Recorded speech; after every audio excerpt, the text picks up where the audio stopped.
tengah hari, Encik. Boleh kami terangkan tentang coklat? Coklat? Awak ada sebut. Coklat? Ya, Encik. Kacang atau tanpa kacang? Coklat? Coklat! Coklat! Coklat! Coklat! Coklat! Coklat! Sudah habis baca? Boleh pinjam lagi? Boleh. Macam biasa. Hari ni Mak pinjam buku apa? Dah habis baca dah? Terima kasih. Kutunya. Patutlah Kak kata macam ni. Babi. Lah. Macam mana boleh jadi kutu macam ni?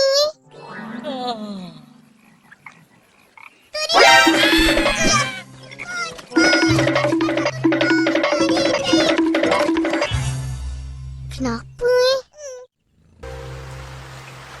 Habislah kita Ipin. Kalau basuh, tak sempat kering ni. Tak apa. Cikgu Jasmine bukannya garang. Nanti dia cakap macam ni. Lain kali, jangan lupa basuh kasut. Baik, cikgu. Patutlah bilik ni gelap.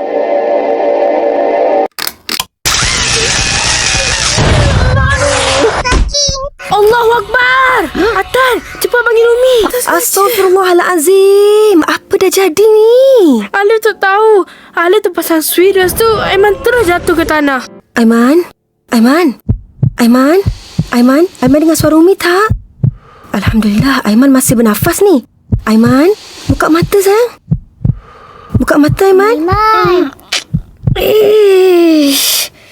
Pening kepala. Tadi ingat dah kiamat tadi. Alhamdulillah, insya-Allah. Tadi Alif cuba sembuhkan Aiman dengan baca Al-Fatihah, macam yang Umi ceritakan tadi. Tapi dia tak sembuh pun. Nabi ni gelap sangat. Tadi masih tidur saya termimpi Alif sedang membaca Al-Fatihah, Umi. Bunyinya sangat merdu. Bagus, bagus. Nak pesan apa bang? Hendak aku beli gorengan kau. Kau ni bang, lari kau sana. Bang Lang, tahanannya dah dapat ni. Nanti kau tangkap. Oi. Nani? Anak buah Bang Lang rupa kau ni. Oi, ada anak buah Bang Lang, oi, sini, oi. Cepat. Mana? Mak. Kau yo anak buah Bang Lang. Betul bang, dia pasti ni. Aku dengar tadi dia nelpon Bang Lang. Tak ada ya, bual kau ya. Nah, antar pesanan ke Bang Men. Nah bang, gorengan.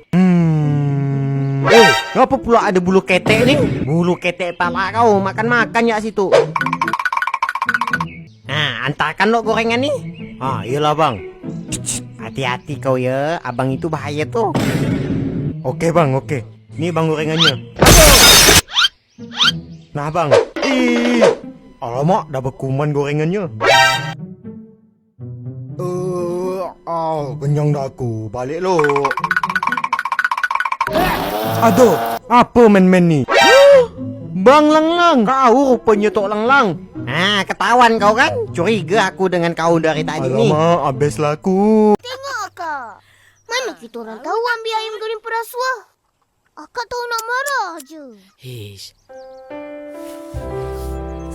Dengar ni. Kalau kita ambil atau beri sesuatu dengan adanya tujuan tertentu, rasuah lah tu. Ayam goreng pun? Tak kira lah dalam bentuk duit ataupun barangan. Faham? Faham apa? Tu. Mana? Ya, nak jumpa siapa? Tu dia.